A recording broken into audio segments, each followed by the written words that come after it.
Today I'll be reviewing this, and this has so much wind.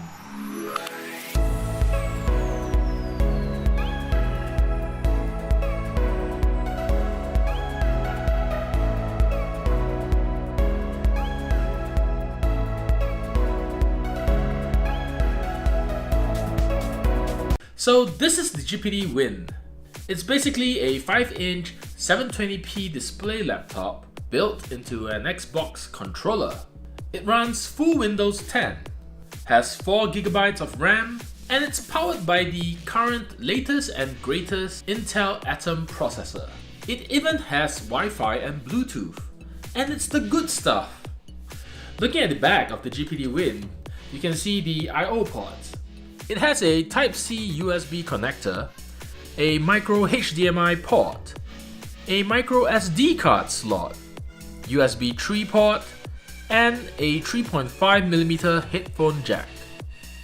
Storage is only 64GB, but expandable to 256GB with micro SD cards.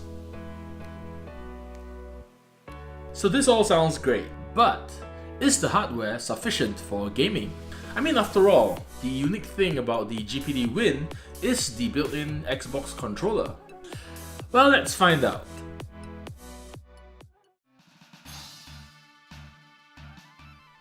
I started my tests with something simple. I ran an arcade machine emulator and randomly picked some of my favorite classics to try out. Without any surprise, the GPD Win ran flawlessly. So then I decided to try some modern 2D games.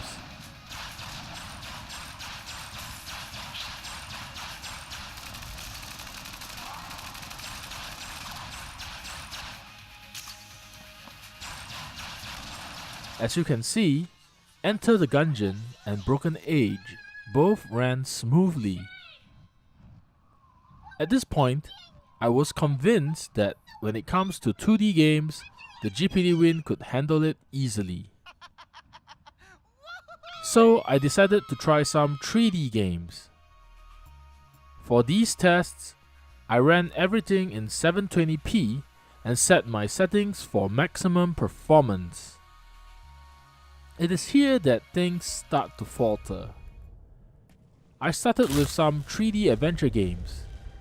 King's Quest ran at an average of 26 frames per second. A bit on the low side, but still playable in my book.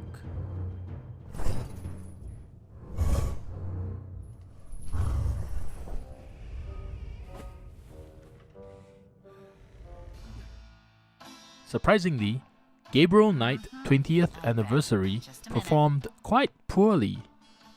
It averaged at around 20 frames per second. Given how little 3D objects there are in the game, I really didn't expect such a poor performance. I may be wrong, but I'm just going to chalk this up to poor optimization on the developer's part. So anyway, I decided to try something more demanding.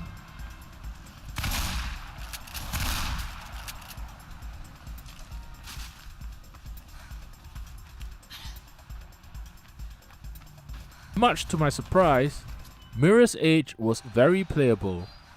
It averaged at about 30 frames per second. I was half expecting the GPD Win to struggle with this game, but it didn't.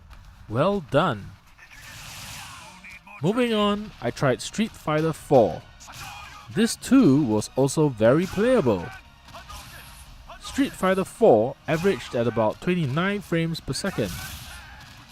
Then I thought to myself, if Street Fighter 4 could run smoothly on medium settings, maybe Street Fighter 5 would work on low settings.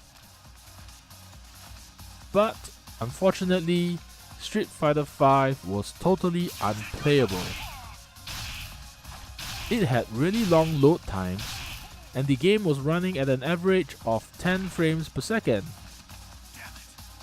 I guess it was to be expected, seeing that there are much more details in the levels and the characters. Anyway, check out this next part.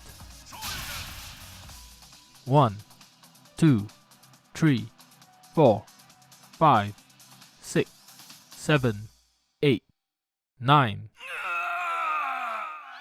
Talk about slow reaction to pain, huh?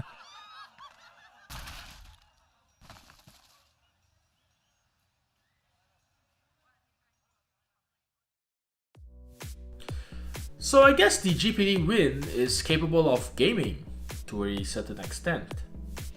I mean, for a device so small, I really didn't expect it to perform as well as it did. But performance aside, it does have other flaws. First of all, this keyboard is a joke. I guess it's better than no keyboard, and well, you could use it, but and these back buttons here, they feel very loose, almost as if they're gonna fall off any moment. And the thumbsticks don't click. Instead, you get these L3 and R3 buttons, which are a little bit inconvenient to reach. The battery is decent, I guess. It lasts about 3 to 4 hours under high CPU usage. When running lighter stuff like web browsing, it can last up to 6 hours. So, should you buy it? It depends. If you like using an Xbox controller to play games, if you like pocketable portability, if your choice of games are not resource intensive, like adventure games for example, if you love playing emulated console games, then this could be the perfect portable gaming system for you. The reason I got mine is because I currently don't have a PC in my new apartment. I'm in the process of building this monster rig that could render 4K videos and 3D animations. But until that rig is complete, I need something that could download, and this just happens to fit my needs. The option for gaming was more of a bonus. That said, it has got me gaming again. So this concludes my little GPD Win review. Until next time, see ya!